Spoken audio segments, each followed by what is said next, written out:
नमस्कार दोस्तों। तो आज नई वीडियो के साथ फिर से आपके सामने हूँ और इस बार टॉपिक है स्मार्टनेस। जी हाँ। तो स्मार्टनेस क्या होती है, कैसे होती है, इस पर कुछ अनकन्वेंशनल थॉट्स हैं मेरे जो मैं आपके सामने रखूँगा। और मेरा नाम घनश्याम सराफ है। तो चलिए शुरू करते हैं आज का वीडियो। आपने अभी तक ये सुना होगा कि स्मार्टनेस क्या होती है, ऐसा कुछ करना जिससे आप हाई पोजीशन पर पहुंच जाएं, हाई ग्रेड्स ले लें, हाई सैलरी मिलने लगे, हाई इनकम मिलने लगे, तो बाय डिफ़ॉल्ट आपको ये सोसाइटी कहने लगती है कि आप स्मार्ट हैं। देखिए, जो बताया गया है उसका एक दूसरा पहलू भी है। अब आपने कई बार ये एक्सपीरियंस किया होगा कि कई इनकेपेबल लोग भी हाई डेजिग्नेशन पर पहुंच जाते हैं, हाई सैलरी, हाई इनकम लेने लगते हैं। अब ये कैसे होता है? आप सब जानते हैं, आपके जीवन में कई बार ऐसा एनकाउंटर हुआ होगा कि आपको लगा होगा कि यह फला बंदा ना इतना कैपेबल नहीं है, पर फिर भी वो इस पोजीशन पर है। तो क्या वो स्मार्ट है? देखिए, अब आपको अपना जवाब खुद ही मिल गया होगा कि नहीं, वो स्मार्ट नहीं है, क्योंकि आप खुद जानते हैं कि उस पोजीशन पर, उस डेजिग्नेशन पर, उस सिचुएशन पर जो प्रॉब्लम्स उसके सामने आ रही होंगी, वो किसी का हैंड लेकर उन्हें सॉल्व कर रहा होगा। तो ऑब्वियसली ये बात प्रूव्ड हो जाती है कि स्मार्ट होना, किसी ऊंचे पद पर, ऊंची पोजीशन पर पहुंचना, अच्छी सैलरी, अच्छी इनकम जनरेट करना, ये स्मार्ट होने की निशानी नहीं है। तो अब हमें ये पता चल गया कि क्या नहीं है, तो है क्या? तो है ये कि आप किसी सिचुएशन में हैं जिसमें एफर्ट डालने के बाद भी आपको जो प्लान्ड आपकी रियलिटी थी वो नहीं हो पाई है, वो रिजल्ट आपको नहीं मिल पाए हैं। उसको, जो प्लान्ड आपने किया था, वो रिजल्ट लाने के लिए जो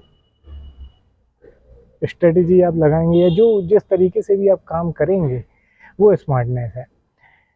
देखिए, यहाँ पर किसी भी तरह का कंफ्यूजन ना हो जाए, इस वजह से मैं यहाँ पर एक बात साफ कर देना चाहता हूँ कि किसी न किसी तरीके से सक्सेस ले लेना ये स्मार्टनेस नहीं है।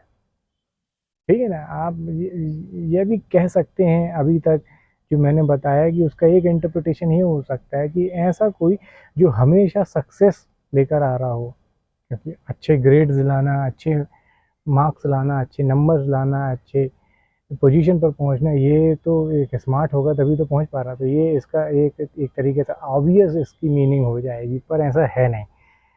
मैं जो कह रहा हूँ उसकी अगर थोड़ी सी और गहराई में जाते हैं उसके, तो आप ये समझेंगे कि आप फेल्ड होंगे और उसके बाद सक्सेस मिल जाना, ये स्मार्टनेस नहीं है। देखिए, ये तो होता है कि आपने फिर से एफर्ट किया, और बार बार एफर्ट करने से आप कई जगह पर ऐसी सक्सेस ले सकते हैं जहाँ पर आपकी सक्सेस लेना या ना लेना कोई ज़्यादा मायने नहीं रखता है।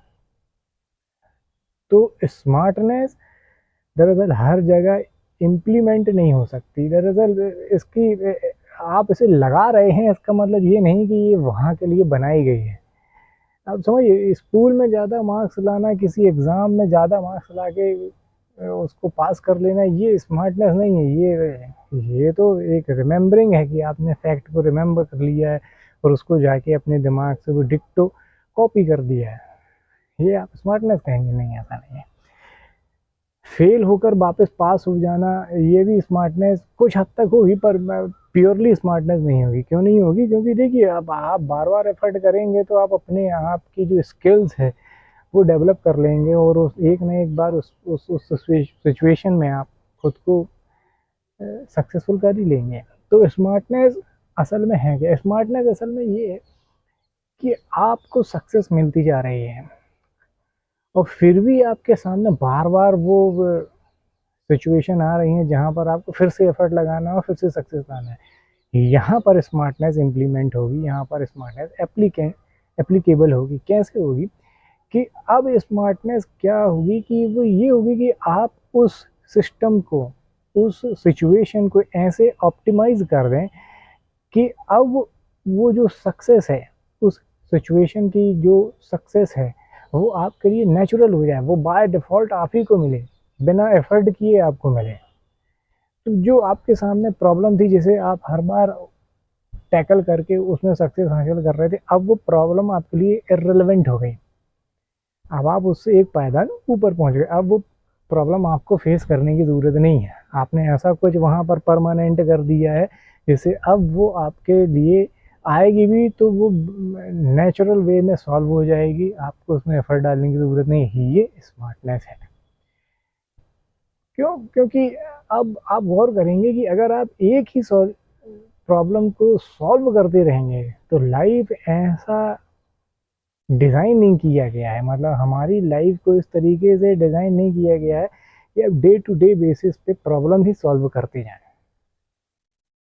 आपको ऑप्टिमाइज करना पड़ेगा कि जैसे एलन मस्क कहते हैं ना कि देखिए, अगर हम हर प्रॉब्लम को सॉल्व करने लगेंगे तो आप जीवन में प्रोग्रेस कर ही नहीं पाएंगे, आप ग्रोथ कर ही नहीं पाएंगे। तो कई प्रॉब्लम्स को आपको वहाँ पर जैसी ही वैसे ही छोड़ना पड़ेगा।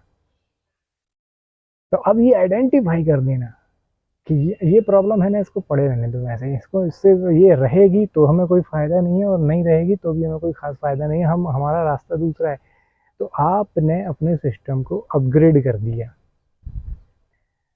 ये स्मार्टनेस है। तो अब आप यहाँ पर ये सोचेंगे कि जैसे ख़ास तौर से इंडियन कल्चर में ये होता है ना कि हम बच्चों पर हमेशा ज़्यादा दबाव डालते हैं कि अच्छे से अच्छे ग्रेड लेकर आओ, अच्छे से अच्छे मार्क्स लेकर आओ, अच्छे से अच्छे डिवीज़न में पास हो।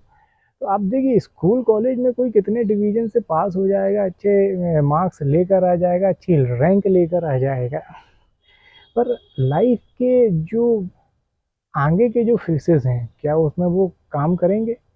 नहीं, मुझे नहीं लगता कि वो उसमें कुछ काम आएंगे, वो मार्क्स आएंगे, क्योंकि वो सिस्टम ही ऐसा डिज़ाइन है कि उसमें आपको इमोशनली इंटेलिजेंट होना सिखाया नहीं जाता है, फाइनेंशियल इंटेलिजेंट होना सिखाया नहीं जाता। तो आगे चल के तो आपको ये प्रॉब्लम फेस करनी है ना, ये थोड़ी ना फेस करनी है कि मैं अर्थमेटिक और मैथ्स का या सोशल साइंस का या साइंस का आपने कौन सा प्रॉब्लम सॉल्व कर लिया तो उससे आपकी लाइफ आसान हो जाएगी। तो इस बारे में ज़्यादा बात नहीं करते हैं और आगे बढ़ते हैं। तो यहाँ पर स्मार्टनेस का मतलब मुझे ये समझ में आया, जहाँ तक मेरे एक्सपीरियंस से है, कि आपको ग्रोथ प्रोस्पेक्ट को आगे लेकर चलना चाहिए। और जब आप ग्रोथ प्रोस्पेक्ट को आगे लेकर चलते हैं तो हर प्रॉब्लम आपके लिए रेलेवेंट हो ये ज़रूरी नहीं है, यही स्मार्टनेस है। अब ये आपको लग रहा होगा कि ये जो मैं डेफिनेशन दे रहा हूँ, ये जो समझाने की कोशिश कर रहा हूँ, ये आपके गले के नीचे नहीं उतर रहा है। तो चलिए एग्जाम्पल से बात करते हैं। सपोज़ कीजिए एक माँ है जिसका बेटा है और वो मैथ्स में थोड़ा वीक है। अब स्कूल में उसकी रिपोर्ट्स ये आती हैं कि भाई आप इसको मैथ्स की ट्यूशन लगाइए। अब माँ ने ट्यूशन लगा दी, ठीक है, उनकी फैमिली ने ट्यूशन लगा दी, अच्छे से अच्छे ट्यूटर को भी हायर किया, पर बच्चे के ग्रेड या बच्चे की जो पोजीशन है मैथ्स में वो सुधर नहीं रही थी। तो क्या किया जाए?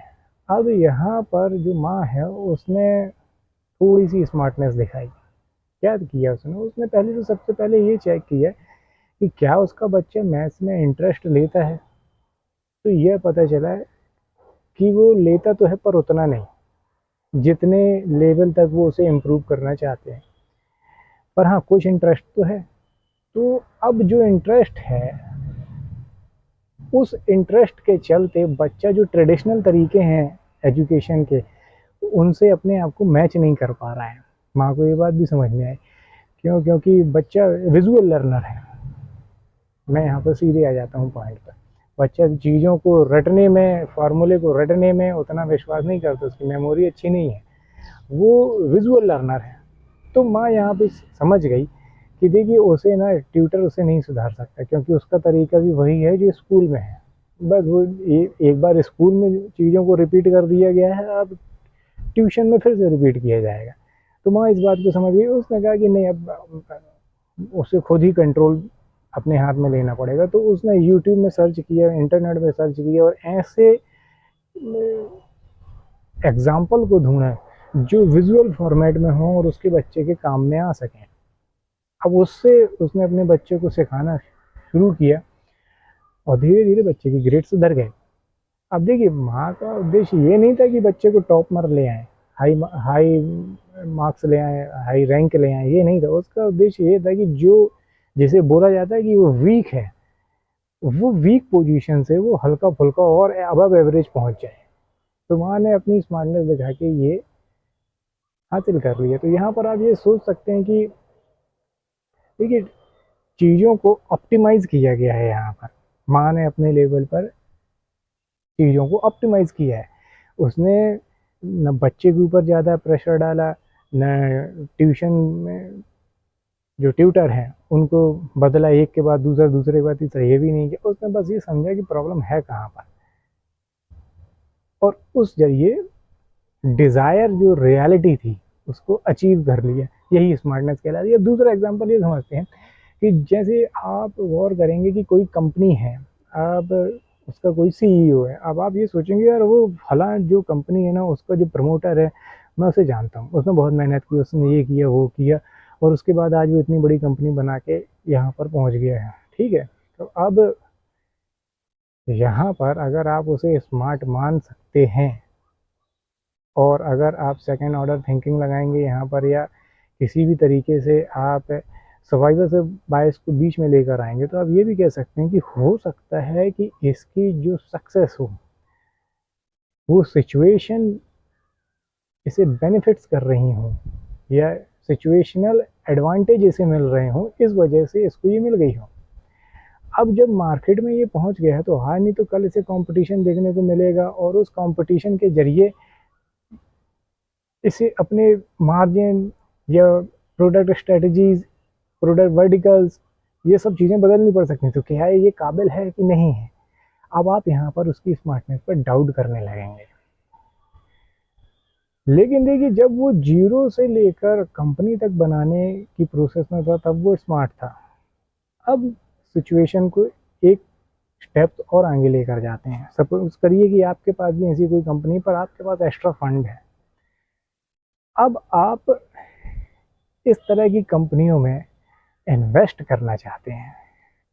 तो अब यहाँ पर आपकी स्मार्टनेस कंपनी बनाने वाले की, फाउंडर की, एंटरप्रेन्योर की स्मार्टनेस से ज़्यादा होनी चाहिए। अब आपको यहाँ पर ये सोचना चाहिए कि मार्केट कैसा है, गवर्नमेंट की पॉलिसीज़ कैसी हैं, ऑपरेशंस कैसे हो रहे हैं, कौन कौन कॉम्पिटिटर है, भविष्य में क्या ये जो प्रोडक्ट हैं ये रेलेवेंट रहेंगे कि नहीं रहेंगे, या कोई नई टेक्नोलॉजी आ जाएगी जिससे ये प्रोडक्ट ही रेलेवेंट हो जाएंगे। तो इस तरीके से आपको सोचना पड़ेगा, इस सारी बातों को आपको सोचना पड़ेगा, तब जाके आप उस कंपनी में निवेश कर पाएंगे।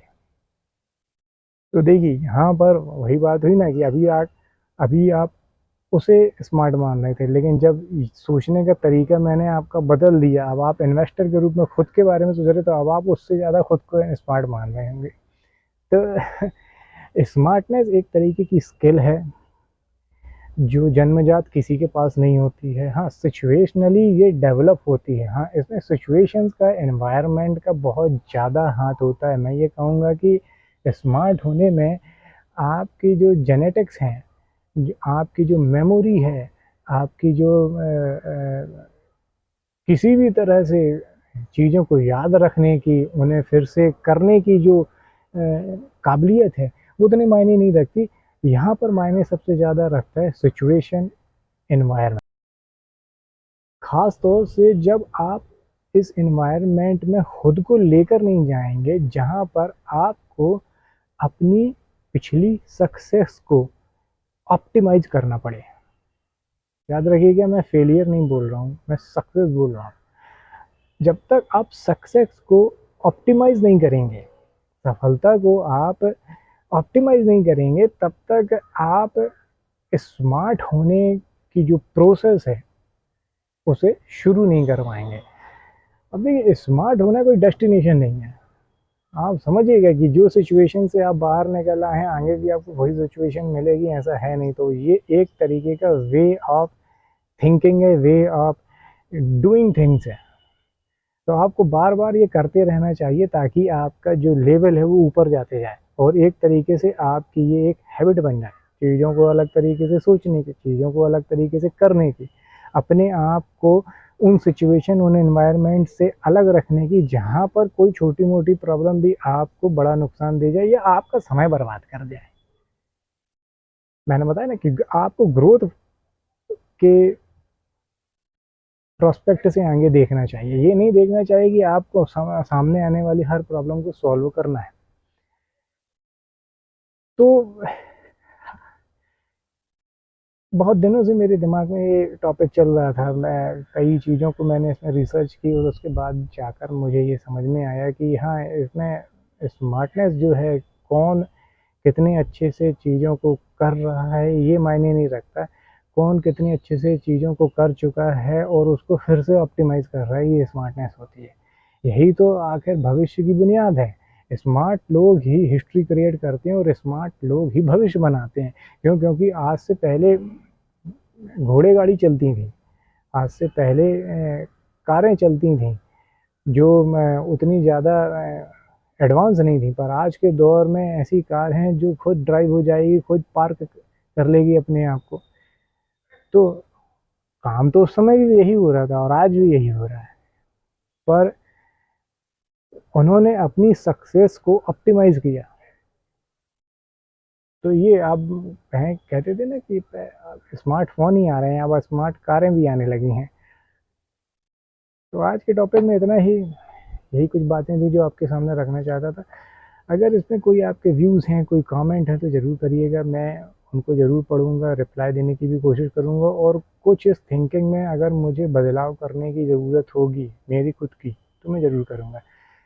तो आज के लिए इतना ही, अगली वीडियो में फिर मिलेंगे, तब तक अपना ख्याल रखिएगा। Thanks for watching.